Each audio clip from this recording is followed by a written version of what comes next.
enter comments into the chat and also the Q&A.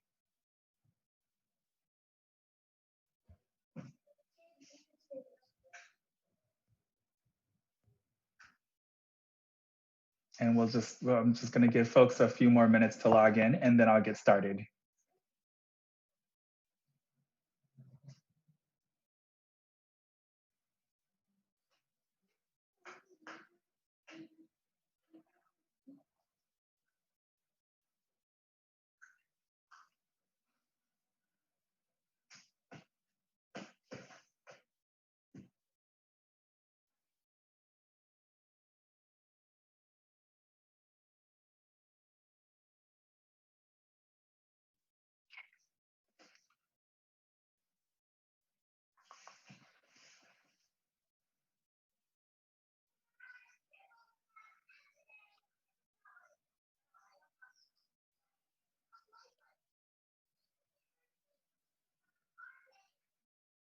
All right, folks, welcome. My name is Demetri Broxton. I'm the Senior Director of Education at MoAD in San Francisco. And welcome to our Tessellation art class, inspired by MC Escher and also the work of Toyin Ojih Odutola. If you were with us just a few moments ago, the MoAD docents just led us on the second part of the exhibition, A Matter of Fact by Toyin Ojih Odutola, which was on display at MoAD in 2016. Those recordings are all on the museum's YouTube channel. So when you go to YouTube, search Museum of the African Diaspora, and you'll be able to find those. And that'll give you a little sense of the inspirations behind the workshop that we're gonna do today. This is also the second time that I have taught a tessellation workshop with MoAD. So if you were with us the first time that I taught that workshop back in April, this one will be a little different. We're gonna do something slightly different with it. If you've done it, you already have a sense of the steps we're gonna take. They're gonna be very similar, with just a slight little tweak to it. All right. So tessellation. Tessellation comes from the Latin word tessera, which means a small stone cube. It refers to tiles used to make mosaics in Roman buildings. Oftentimes those buildings the mosaics took on animal forms. So if you look on the screen right here, we have two fish swimming in different directions like a Pisces symbol. So in Alhambra, and this is the connection to, if you're wondering why MoAD is doing a workshop on tessellation and MC Escher, who was definitely not of the African diaspora immediately, the Alhambra tiles in Spain are what MC Escher was actually inspired by when he started going into tessellation. The African diaspora connection is that the Moors were from Northern Africa, and they brought this artwork into Southern Spain based on Islamic themes of how the universe is formed. While not tessellation necessarily, these tiles, particularly the ones at Alhambra, inspired Escher because of their perfect symmetry. He was really into mathematics and how design can relate to mathematics. So if you look at the image that's on the tile right now, you'll notice that if you start to the center of the star in the middle that has the black radiating from it, as you go out, there's multiples that go out. And we'll get into that a little deeper in just a moment. So who is MC Escher? MC Escher, you may know if I went to undergrad school at UC Berkeley. He was really popular as a poster in people's rooms because images are really trippy. He is regarded as the father of modern tessellations and is most famous for his optical illusions, such as the never-ending staircase that you see in the image behind, called relativity. So depending on where you're standing or where you're looking, the stairs are moving in different directions. In 1922, when Escher took a trip by boat to Spain and visited Alhambra, he immediately became obsessed with the tile pattern. So literally the ceramic tiles and how they interlocked with each other and created these patterns that radiated from the center. And he started to incorporate ideas from this into his own work. So the work that you see right now, 8 Heads, is the very first piece where he was considering how these different images, how they repeat and how they lock into each other. This is a much more complicated version of a tessellation than what we're gonna do today, but you kind of get the idea. If you find one of the 8 heads, you can see how it repeats throughout the design.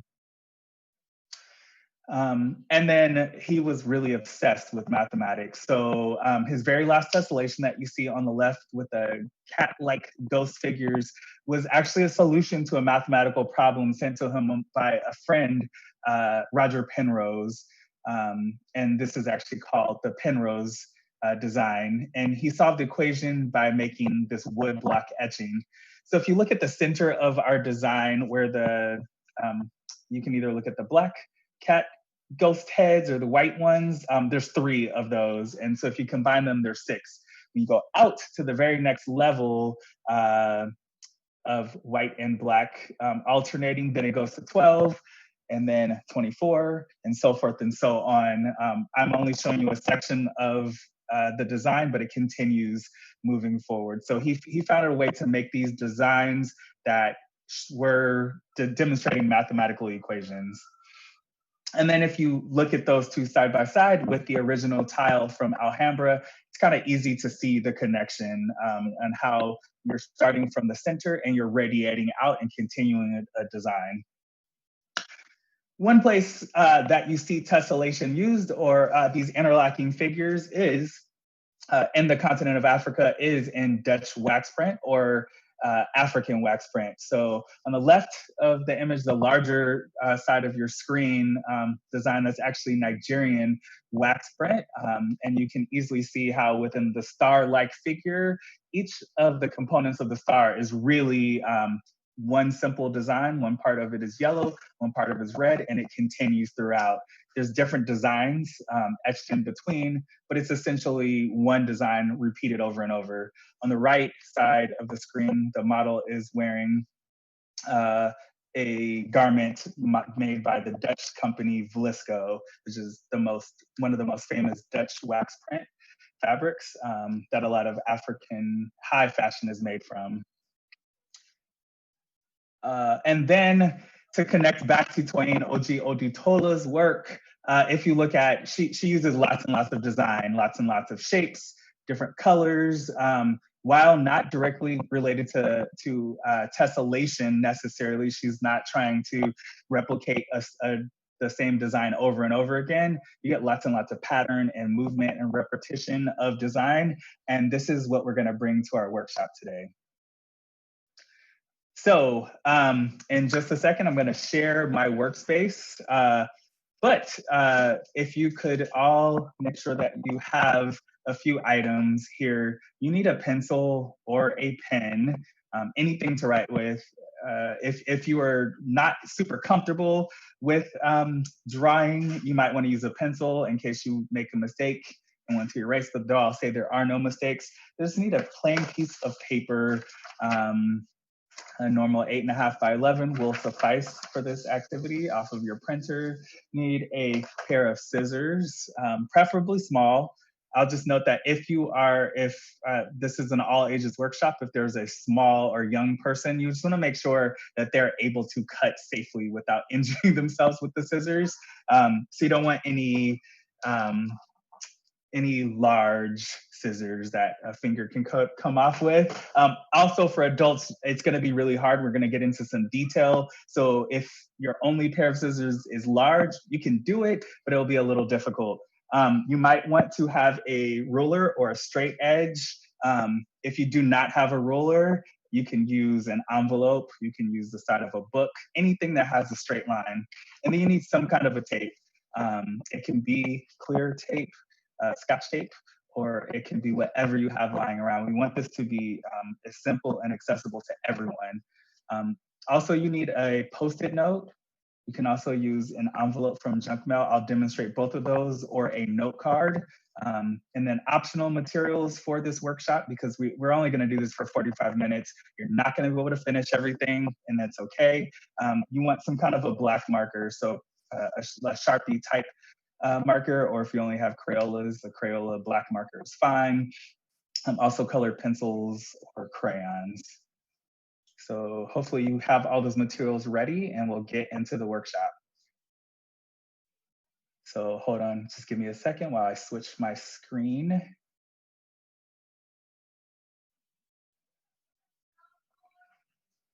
All right, great. So my work, oh, what did I just do?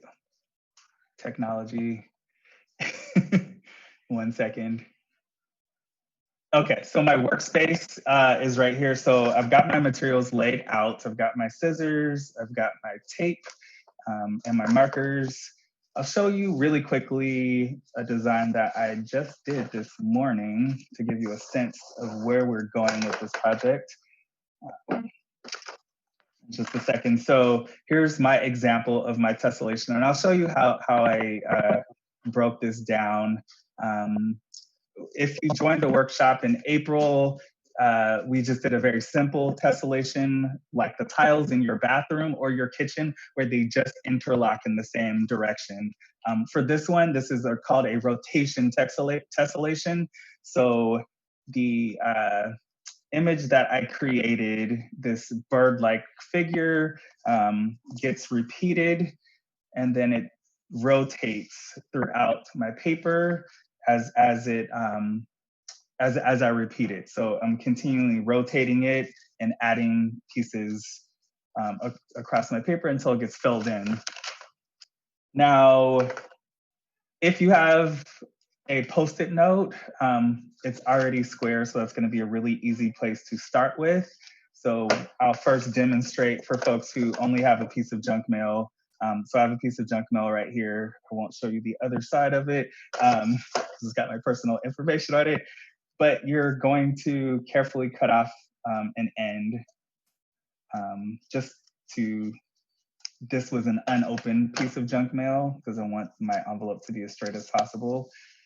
So I am opening that just to pull out my item that was inside of it. And let's see, to get this weird envelope to be square, this might be taking some of you back to middle school where you did some mathematics. You're just gonna take an edge of this and you're gonna make a triangle. So I don't necessarily want it to be very large. I want it about the same size as my Post-it. So only about 2.5 to 3 inches. I don't want the whole 4 inches that most envelopes are. So I'm just gonna make a triangle, try to get these as straight as possible. Fold it, and then I'm going to cut that triangle out while it's still folded over.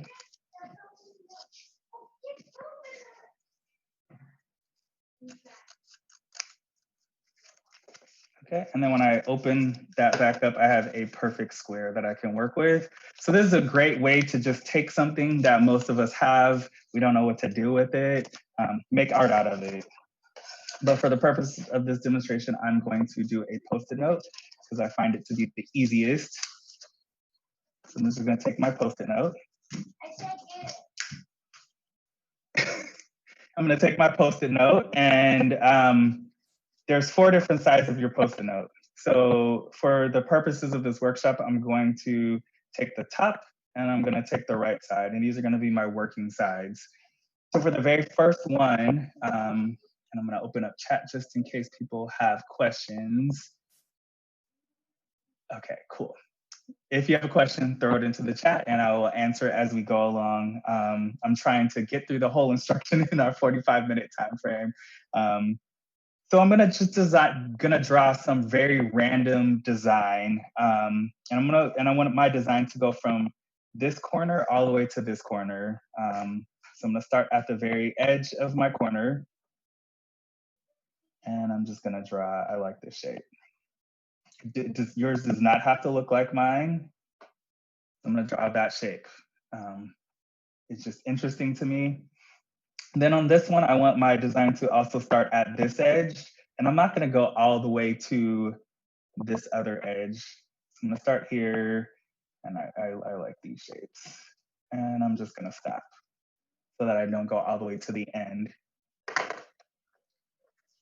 Next, I'm gonna cut those designs out. So this is why it's important to have a smaller set of scissors so where you can get into these more intricate designs right here. So I'm gonna take my scissors and I'm gonna cut it out. Don't worry if when you cut out, if it doesn't look exactly like what you drew. It only matters what you cut out. So if I miss a line, it's okay. I'm gonna do my best to not miss a line, but if I do, it's not the end of the world.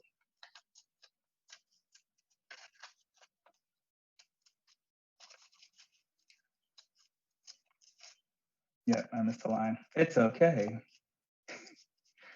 Because the important thing is that this thing that I cut out perfectly fits into this space. Again, that's the only thing that matters. And then I'm gonna cut my second one out.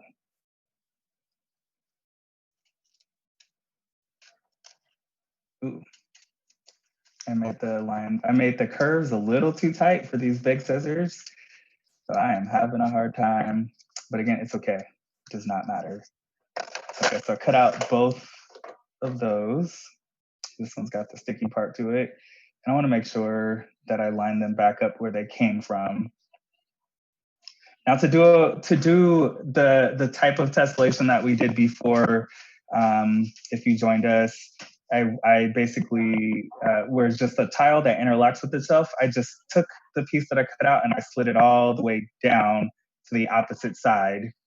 Let me move up so it's more in the middle. So I slid it down. We're not gonna do that this time. This time what we're gonna do is we're gonna take the design that we cut out and we're gonna find the straight side that's touching one of the corners, not where a piece is cut out, but one of the straight sides. And what I wanna do is, so this piece right here, aligned right here. So I'm gonna rotate right here so that they line up.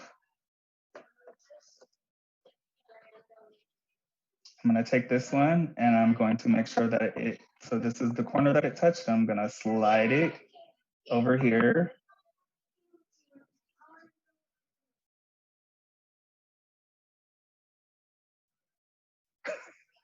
My God. So then I'm gonna take this and I'm gonna tape it into place.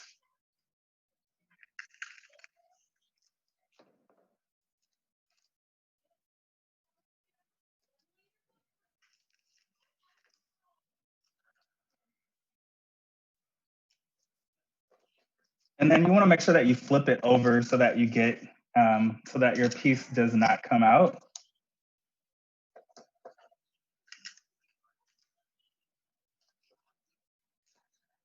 So they perfectly stay into place, just like this. Okay, and then the next step is I'm gonna take my piece of paper, my plain paper, and then I'm gonna start tracing. You wanna start in the middle of your paper because at some point it's gonna run off the edge. So if you started on the edge, you're not gonna know where it's gonna go. So you wanna start off in the middle of your paper and you're going to trace your shape. And try to trace it as best as you can.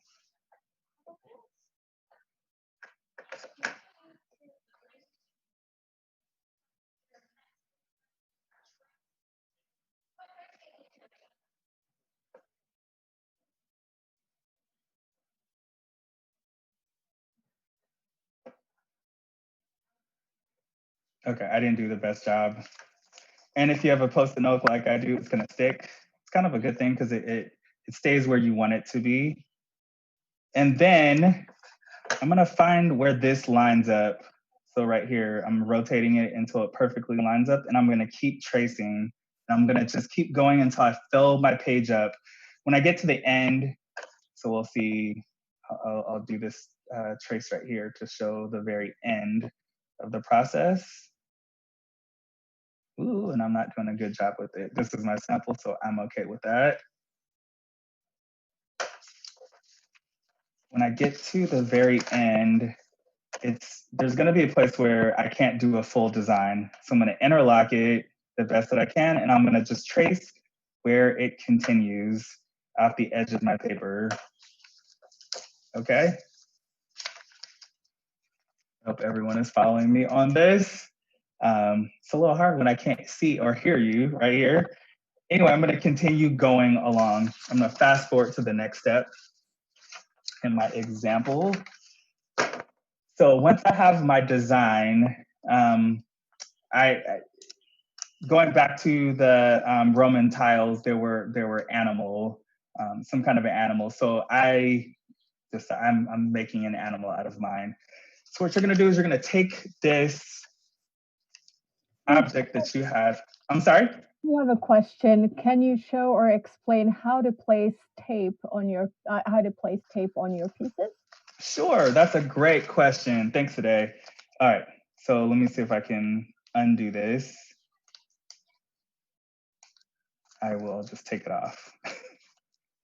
That is a wonderful question. Sorry, I'm moving kind of fast. So if this was back assembled into my square, I'm gonna take the edge. So there's two straight edges that I did not cut, this side and this side. I didn't cut anything from these two. I'm gonna take this one piece where this is the angle, the corner that it touched. I'm gonna just rotate it down until the same edge that it was attached to, the same corner that it was attached to, it's still attached to. So here. Hopefully you can see my screen. I think it's in the middle. And then this one was attached here. So this was the corner. And I'm going to rotate like this. So that same edge that it was touching is the same edge. Put it right there. And then I'm just gonna take my tape. I'm using Scotch tape so it's clear. So hopefully you can still see it. And I'm just taping it so it stays in place. There's no special technique to it. Though I would say like if I'm gonna purposely, and I didn't, I'm gonna try to purposely mess it up. So say I got my tape into part of my cutting. So here, I'll just do this all the way to the edge so it ran off like that. Have excess tape, just tuck it under. Tuck that under so that your design that you cut out stays intact. I hope that answers your question. And I'm gonna add multiple pieces of tape just so it stays where I want it to stay.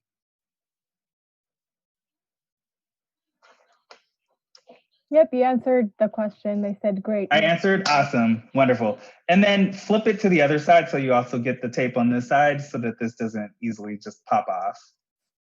Okay, so now that I have these weird shapes, this is where I get to be a kid staring at the sky in the summertime, looking at clouds and trying to discern, like, what do I see in the cloud?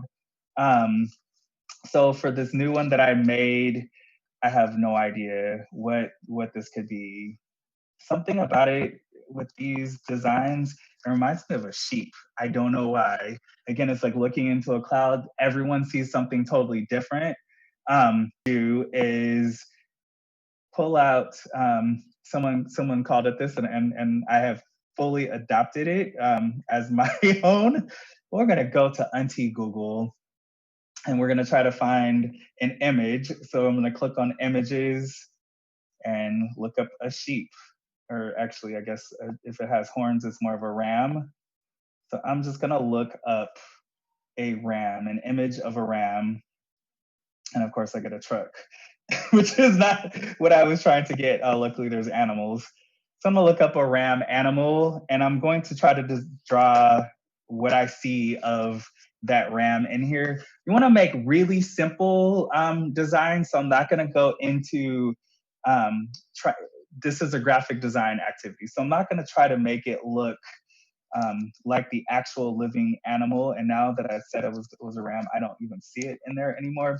But a ram has an eye, so I'm just gonna draw an eye, and I'm gonna keep it really simple because it's something I have to repeat over and over again.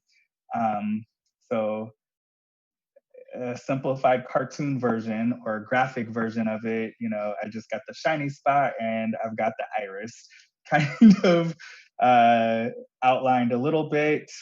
Maybe this is a horn for me because I think that's what I saw the first time I was looking at it. I'm gonna do some wild designs, ram. I'm not gonna go in at this point and try to get overly detailed with shading and shadowing and things like that, because at the end of the day, I have to do this entire page with it. So if I get too deep into it, it's just gonna get crazy and I'm gonna get frustrated. It's gonna take me a week to finish it. So my ram has a nose. And again, I'm doing more of a symbol of the nose than trying to get it too detailed because I have to repeat it over and over again. And I'm gonna give my ram this crazy mouth. So my ram is super abstract. When I did my rooster type bird before, I didn't go as abstract as I just did this time. And I'll walk you through because we only have a few minutes left. I'll walk you through the next steps. So the next steps are, I'm going to place it onto my paper and I am going to trace around it. Well, oh, we did that already, sorry. Once I got it on my paper, I am then going to take my Sharpie. So let me show you a part that I have not done yet entirely. So I'm just gonna take my Sharpie and I'm gonna go around the outlines of what I drew out, and I'm skipping a step, my bad. After I have decided that this is what I want to do, I'm going to find that shape everywhere on my paper, and then I'm going to start drawing in these abstract shapes that I see. So I'm going back over this in blue this time. After I've got my whole thing filled out, which you can see right here, I do not have this side filled out. So I guess I can demonstrate with that. This is how it would have laid in. It's the edge of the paper, so only this little part is showing. So that, and then I did these little zigzags right here. So I'm gonna put in my zigzags, right? And then I guess part of this little design showed up right here. Okay, so I've done that. I'm gonna outline with Sharpie. This is gonna be the next step. Everything that I drew in.